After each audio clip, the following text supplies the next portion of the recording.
Hi, I'm Lee Kim, and today I have with me three friends, Chung, Pastor David, and Abby. What we're going to talk about is interesting. It's basically the state of Tibetan affairs. So let's see. The Dalai Lama fled Tibet in 1959, and since then he's been championing the cause of a free Tibet, which I understand as China to return Tibet to him, back to him and his government, right? 59 years later, we haven't seen, there is progress, but maybe not about that cause. They're not close to getting back Tibet, and things aren't as rosy as everyone would like it to be. So I think it would be a good time now for us to kind of talk about what's going on now in Tibet, what's happening with the Tibetans, and what it looks like for the future. Yeah, things have certainly changed from when the Dalai Lama fled Tibet, 1959. It looks like when he first fled Tibet to India, and I think it was President Nehru who welcomed him to India at that time.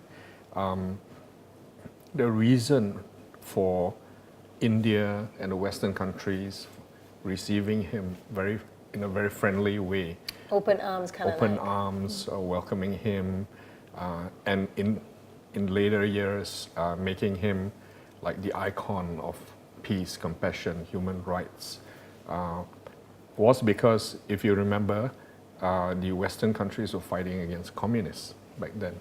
So in supporting the Dalai Lama, in welcoming him, in making him an icon, the West was actually indirectly having this war of words, war of words? Okay. War of words, war of image, that they were holding a higher moral ground compared with China or even Russia at that point in time. Okay, so you're saying that taking a higher moral ground, they used, lack of a better word, right? They used the Dalai Lama as the, what did you say, icon, mascot? Icon, victim. Victim, yeah. Ayo. Yeah.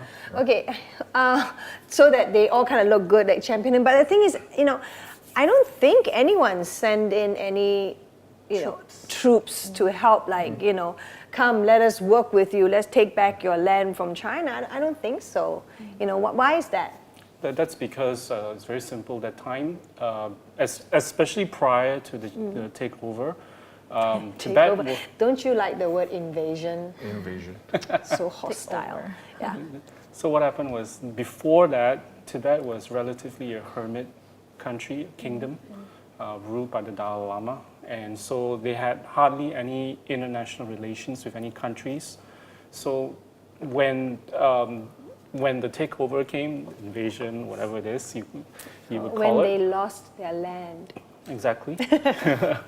So when they asked for help, no one came to their aid, unfortunately. They didn't see that there was a need, or they didn't know much about Tibet.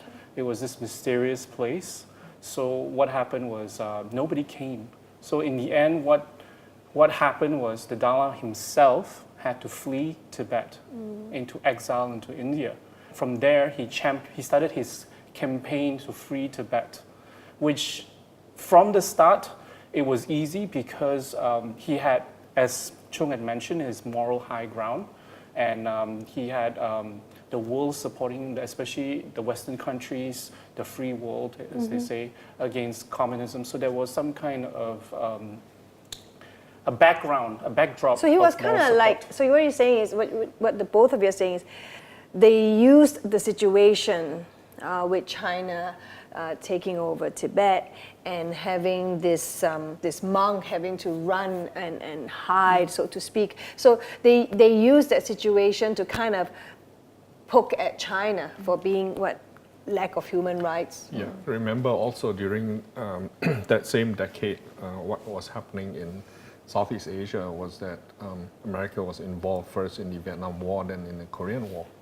So it's they were too busy. They didn't have resources to spread around. You know, the circumstances at that point in time, like Pastor David said, Tibet had no prior exposure or diplomatic relations. So it was very difficult for anyone to justify, you know, stepping in militarily into Tibet to try. What did you just say? Militarily. Militarily. Oh, didn't send in the troops. Yeah, didn't send in the troops, militarily. Okay, so so what's the situation now, though? I mean, what's happening? I mean, you have Tibetans in exile, and then you have those who remained in Tibet, China. So, what's happening with the Tibetans these days? Okay, 59 years down the road, okay, let's look within the Tibetan settlements in India, because when they entered into India, they formed some settlements, land that was given by the Indian government for them to reside. And what happened was, at the beginning, it was good in a sense that the Dalai Lama was able to travel and made a name for himself, because he was kind of like the champion of free Tibet. And but things have changed since then. So within the Tibetan communities, it was at the beginning a lot of Tibetans were escaping across the border, but that seemed to have trickled down in recent years. Yes. Trickle down means getting less and less. Yeah, but before that, Pastor David, I'm a money man. Really? Well, I was. I've retired. So You got any money for them? So one point that I would like to make is that, say in the last 30 years since the Dalai Lama fled Tibet, it was very easy for them to raise. 59 years. Well, the first 30 years, maybe 40 years. It was very easy for them to raise funds. You know, they played a victim card. You know, holding moral high ground. It was very easy for them to raise funds, and they did, because they set up lots of organizations globally, you know, in the rich countries, which were very successful in raising funds for Tibetans in exile. And these are not in supporting the Tibetan cause at that time. That's correct. Not only from private citizens, but also from governments. You know? So they were very well funded for the first, 40, 50 years. So the people did, shall we say, enjoy a period of settling down in a new place, security, safety, even stability for a while. Yeah? I want to add to what Pastor David said. Actually, the Central Tibetan Administration, the spokesperson, his name is Sonam Nobu Dakpo. He confirms that there are fewer Tibetans coming into India from the Tibet. So it's because China is, how to say, the Tibet situation in China is getting better. So less and less Tibetans travel to India, because last time they want to travel to India because they are seeking for a better life. But now fewer Tibetans are coming into India. This is confirmed by the Central Tibetan Administration itself. So let me get it straight.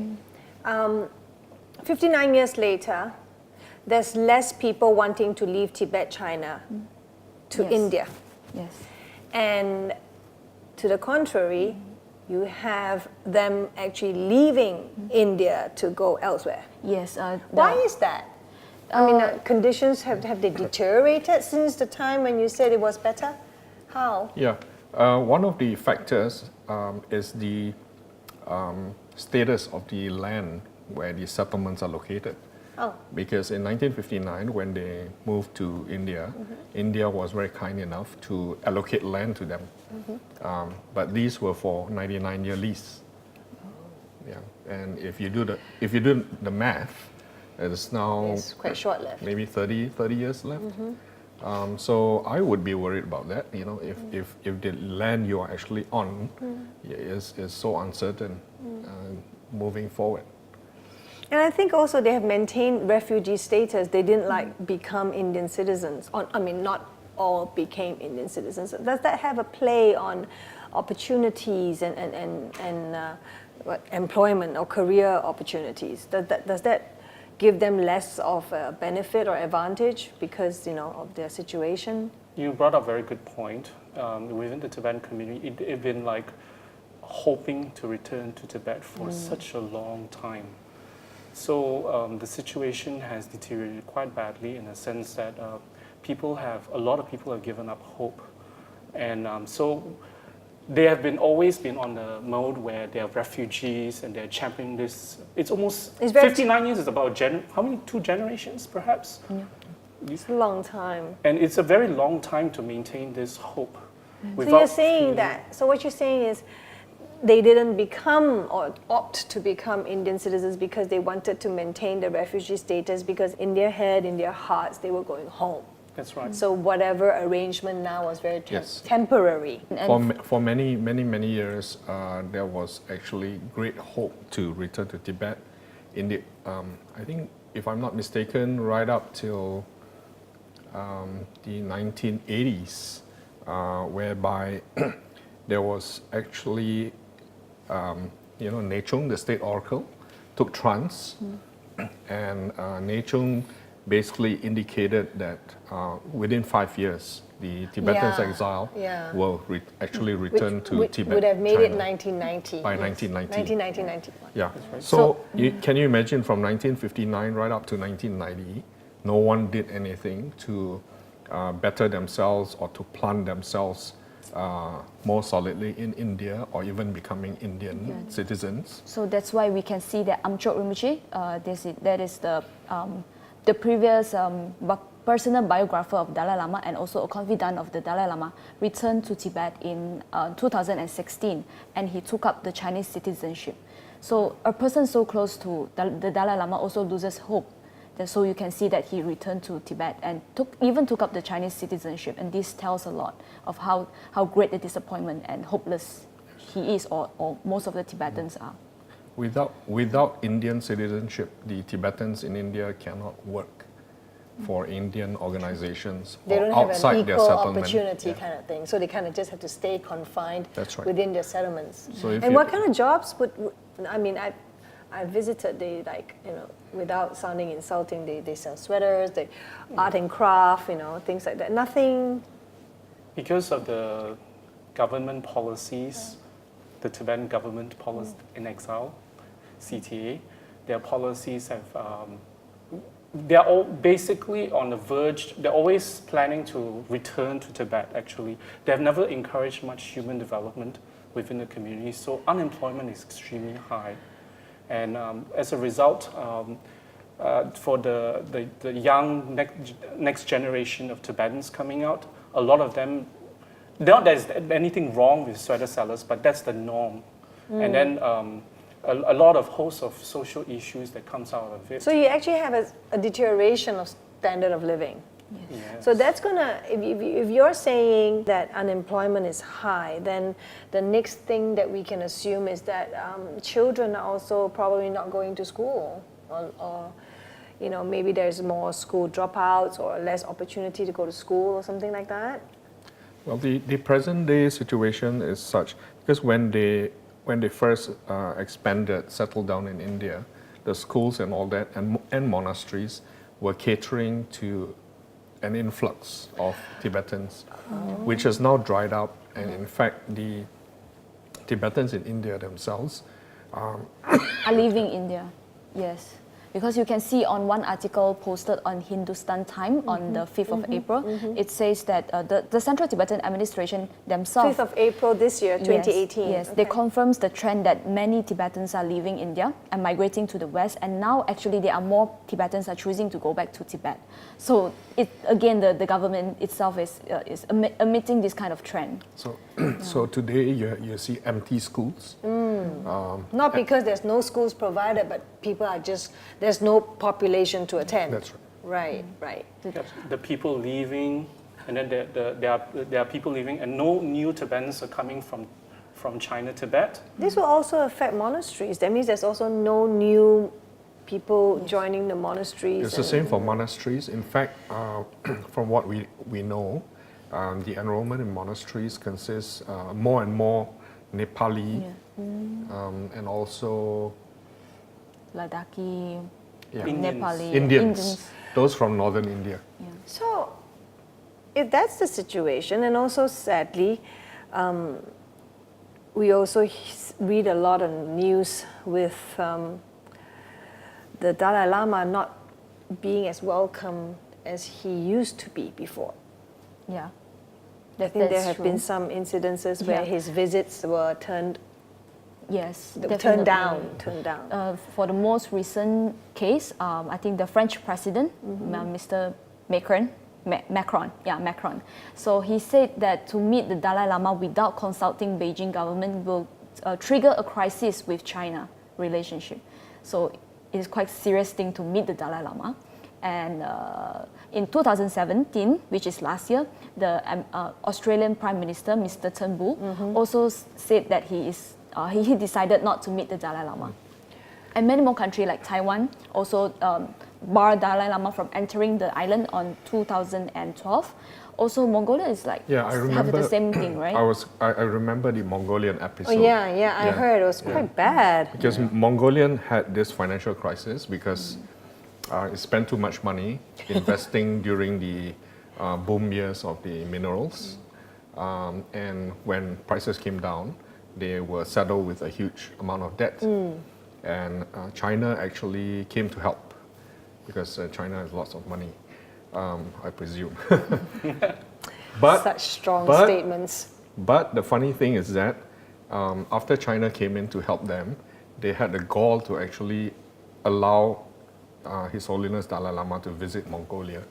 And I think Mongolia suffered a little bit of, shall we say, scolding or something. The Chinese did react. Yes. Yeah. And threatened to And because of withdraw that- financial aid, right? Yes, and because of that, today the Dalai Lama is actually not welcome in Yes, Mongolia. since 2016, and he is not welcome even for the religious purposes. And we know that Dalai Lama and Mongolia are very close. I think since many lifetimes, they are I very think- close. Also, you were mentioning this the other day. Even the support from the Indian government towards the Tibetan refugees is also declining. Yeah, that one is quite interesting because that's a recent development earlier this year when the Foreign Secretary Vijay Kokali issued a memo regarding withdrawing, requesting the government officials to not attend a big Tibetan Indian celebration called a Thank You India celebration. Okay. That So- means the Tibetans were Thanking Tibetan India. Thanking India. Thanking India okay. for hosting them for almost 60 So was years. it was the Tibetan government organizing an event to say thank you, India? A huge event that's supposed to host in a stadium that can fit 5,600 people. Wow. Yeah. Yeah, so it started from there because what happened was the event was a stadium Stadium-size. stadium-size event Meant for stadium size. in Delhi, in New Delhi, the capital of India. Yes. But it was cancelled and relegated to Dharamsala, where it was a much scaled down event. Oh dear. Yeah, so that That's was a basically real slap in the face. There was a snub. There was a Big big one. snub. Big one. Okay. So what happened was because of that, there was other reaction as well, other things that were cancelled. Aside from the Thank You India celebration, there was the parliamentarian. Yeah, there thing was that a. Trump- They had scheduled a world parliamentarian meeting on Tibet, sometime late April 25th, if I'm not mistaken. And This year. This year. And when was yeah, the last one? 1995. So it was going to be a big one because they haven't had it for a very long time. And even that was And that was cancelled. cancelled too. And the Tibetan uprising, they get the protests also cancelled in India and also as well as in Nepal, the Tibetan Hold uprising on. day. Let me. There so many occasions. The Tibetan uprising day is not a protest day, though. The original. It was a commemoration of. Actually, it was a commemoration of when, during the Chinese time when they were still in China, they surrounded the Summer Palace, Nobulinka, to protect the Dalai Lama, and it became a symbol of freedom for Tibet. And what happened was, usually on that day, in recent years, it has been a day of protest. Right. So what they do? Protests against the China. Yeah. So freedom Yeah, of Tibet freedom. protest. So what happened was Which is protest against China lah. Yeah. You're so politically correct he is. so what happened was India cancelled or does not allow any form of protest. Nepal too. Yes, Nepal as well was as second, Nepal. yeah. Government also doing the same thing, and there's one Tibetan man. He hold a Tibetan flag, and Where is just this? In Nepal? In Nepal, and then he took a picture, and then he was arrested because of this. Because now Nepal and China are getting very close to each other because Nepal needs help from China. So Nepal definitely doesn't want to offend China by allowing Tibetan creating issues in Nepal. China today is not China in 1959, not China in 1970, not even 1980.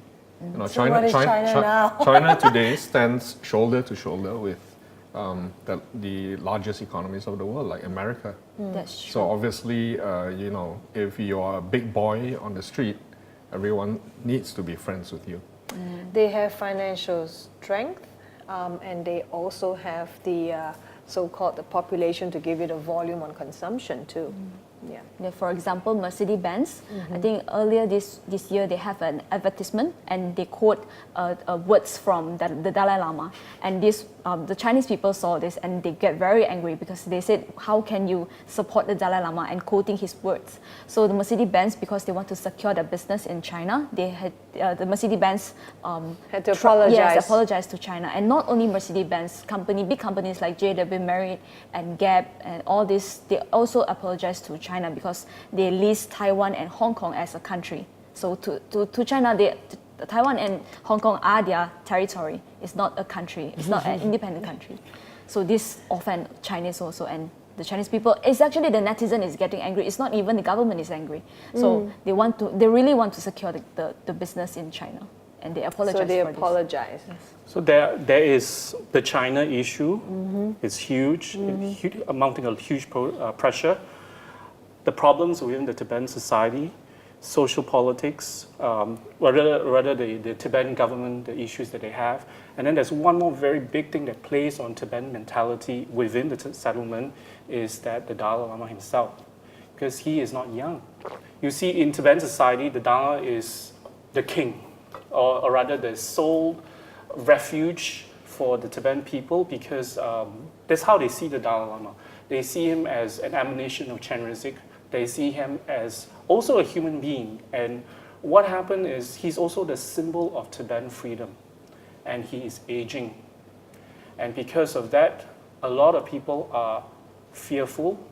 And it often evokes, because when there's news and, you know, that when he goes and see the doctor, you know, people are afraid So that there's a sense of insecurity that should anything happen to him, they are left without a leader to fight their cause. Exactly. Because the government itself also having a lot of problem. I'm talking about Central Tibetan administration. I heard that there are quite a lot of scandals. Maybe Chong can tell us. Yeah. Tell us You a little like bit. money and you like scandals. Come on. Yeah. They come Yeah, they together, come together, right? Yeah. No, money and sex, always Wow. the scandals. That too, yeah. Yeah, scandals-wise, it's been a busy year. I think two things stand out as far as scandals is concerned. One is the emissary for the Dalai Lama, Tenzin Donden, was actually asked to resign. I'm not sure whether he was fired or not. You know, it wasn't very explicit, but he stepped down from his position in some of the Dalai Lama's organizations in America. And the reason for that was that people had been pointing out that, you know, as a monk, he shouldn't be Engaged in inappropriate activities. Yeah. Yeah. I think you're a I know lady, so you. I know you were put it- dying to use the sex word, right? Okay. All right. Uh-huh. So that's one. There was also this scandal that was uncovered by Penpa Sering, who was the previous speaker of the Speaker of the Tibetan House. Parliament. Yeah. He was, I think 2 years ago, appointed to be the Dalai Lama's representative to North America. After he took his position in America, he was going through all the papers that they had and discovered that one of the financial transactions between the Office of Tibet and the Tibet Fund was not correct. What he saw was not correct because on paper it was treated as a loan very clearly. But yet when the people in the Office of Tibet talks about it, they talk about it in terms of actually a grant. So he was the one who sort of blew the whistle on this. What was the disturbing amount he blew up? 1.5 million US dollars. Yeah, That's which a was lot of money which was used to to buy be the confused office. between a loan and a grant. Yeah, Wow. yeah, and the accounts were actually audited, so you can't say that it's this or that. It has to be one. So what happened? Yeah. He get fired? He got fired by the present leadership of the CTA, That's not very nice. and most recently I've read that he's. What are you, a stalker? He is scandal stalker. Yeah, I find all these things very interesting because it's very pertinent if you are trying to forecast, what's going to happen next. And he has actually filed a lawsuit against the CTA. Let's see how that pans out. So you have a situation with China growing, things not that great for the refugees in India. They're either going back to Tibet, China, or they're leaving to go elsewhere, like Switzerland, France, Canada. And it's quite scary. I mean, the Tibetan people are really getting all scattered. Yeah. And then, of course, the recent news, which may even add on the insecurity and fear onto the Tibetans in exile in India, is the reset between India and China. Yes. Who would like to? Okay, between the two of you, I know one of you is dying to talk about it. Yeah, What's since, that? since Pastor David talked about the Thank you, banning, thank you, India. Yeah. It happened at the same time, so Oh, dear. it's no coincidence that it happened at the same time, because for many years now there's not been very good relationship between India and China, but there was pressure for them to reset the relationship, but it did not happen till recently, and that coincided with the memo from the Foreign Secretary Gokhale. It's kind of pretty. It's self-explanatory, You have you start to repair relations, with China. There's no way there's going to be much approvals for Tibetan matters. It really looks like the Indian government and the Chinese government have already made their decision to repair relationships and move, forward, and which resulted in the Prime Minister Modi's visit to Kunming, Wuhan. Wuhan, to visit President Xi Jinping. Yeah, it was all Actually, covered in the news. On that note, there's also something else to that effect, which is there's a growing resentment from the Indians themselves. Okay, so we're not on governments now. We're just talking Yeah, about the just regular population. Okay. That's right. So in order to illustrate that, I'll show you what I experienced when I enter into a Tibetan settlement in You India. mean the Indian nationals are having a growing resentment towards the Tibetan refugees? Yes. Oh. So what happened was when I was on the way to Balakupe, one of the Tibetan settlements in southern India, outside of the settlement, it was what you would expect from an Indian village, where it was poor, it was run down, and I mean, you expect that. Poverty-stricken. In a sense. So, but the moment you enter into the Tibetan settlement, where it's supposed to be a refugee place, right? The Tibetans are technically refugees, although that's not what the Indian government calls them. But you don't feel that. You don't feel that when I enter, I see houses with big compounds with high walls. I see satellite dishes on top of bungalow houses. I see good schools with gates with the names in Tibetan and English, Tibetan Children's Village. And So you see money. Yes, well, the purpose I went to the Tibetan settlement was actually to visit the monasteries. And then when you enter the monastery, it's gilded, it's painted. There's Buddha statues, gilded in gold, big donation boxes. You see lots of monks. You see, And they do receive quite a lot of donations from from within the lo- Tibetan community and also overseas. Yeah, so this plays on the Indians because how come these Tibetans have leaped over the Indians, improved over economically over the Indians throughout all these years? So, and they're supposed to be refugees. They don't have rights. They don't pay taxes. They don't have a lot of the rights as of an Indian national, you know. So this is what the Indians see. And then on top of that, there's the reset of India-China relations. And of course, to a lot of Indians, what's the stumbling block? To Tibetans. Because this is the thorn at the side of China, you see. So a lot of this play into the Indian psychology, and there have been backlash on the internet, on social media, as well as what I've heard of is a recent protest in the state of Arunachal Pradesh late last year, 2017. A protest against, The Tibetans, that means wanting they're them to not leave. happy with them being in India. Oh dear. That's right. So they're not happy with them being in India and receiving this sort of aid from being, refugees. So, in light of everything that we've shared here, where's the future? That's a very good question. What is your opinion? I see, that's why a lot of Tibetans have been losing hope. Yeah. And a sign of that is a lot of them are leaving. And they see also that the Tibetans are doing much better in China, Tibet. So a lot of them have been trying to get back into China, Tibet. A lot of them also have been trying to go to other countries. Some have naturalized as Indian citizens. A lot of them have gone to Nepal. But overall, I think the best, in the interests of Tibetan culture, religion. Yeah, preserving culture, what else? Religion, language, traditions. That's right. Yeah. Would be to go back to Tibet.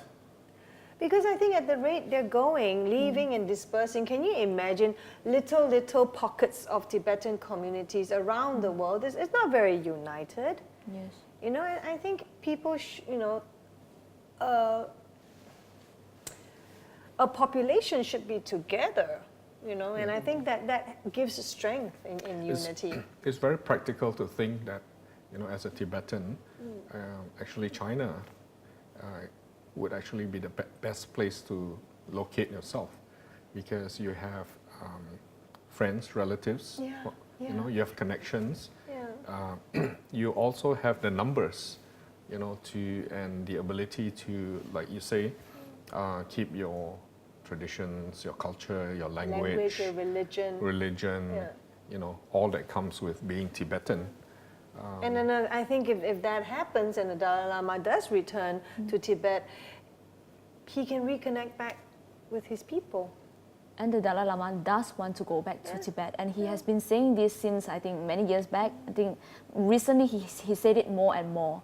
And I think it is the best, like the two of them said, the best is to return to Tibet. Recently, not only the Dalai Lama said it again and more emphatically, but he was actually echoed by the president of the CTA, Losang Sangye, who quoted the dream that the Dalai Lama, the three dreams that the Dalai Lama had.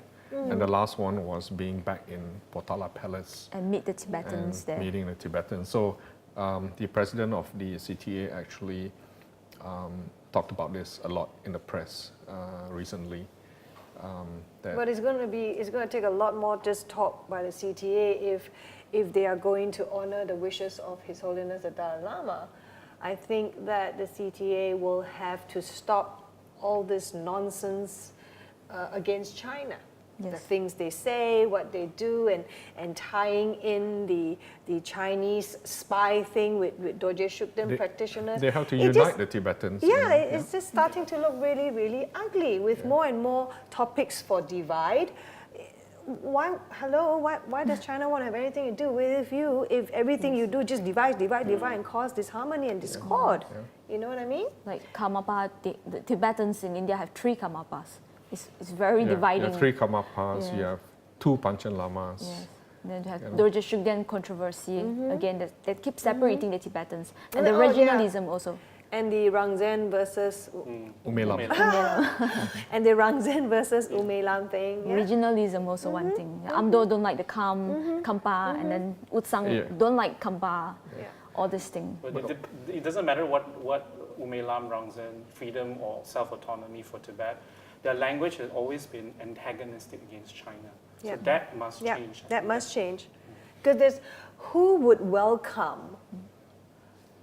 I mean, who's going to welcome somebody who's going to bite your hand into your home? Yeah. Right? Doesn't make sense. And in fact, His Holiness Dalai Lama actually recently made sort of like an opening gesture, opening statement, if you like it, because he actually acknowledged that, in a roundabout way, acknowledged that there are actually 2 emanations of the Panchen Lamas, Oh yes. including the Chinese appointed one. And he, I think in that video, he did say that the Chinese recognize Panchen Lama as the official Panchen Lama. Yeah, and he's receiving a good education from a good teacher. And that the other Panchen Lama recognized by His Holiness the Dalai Lama is well, Yes. and also receiving a No- good mo- education. normal education. Modern, yeah. yeah.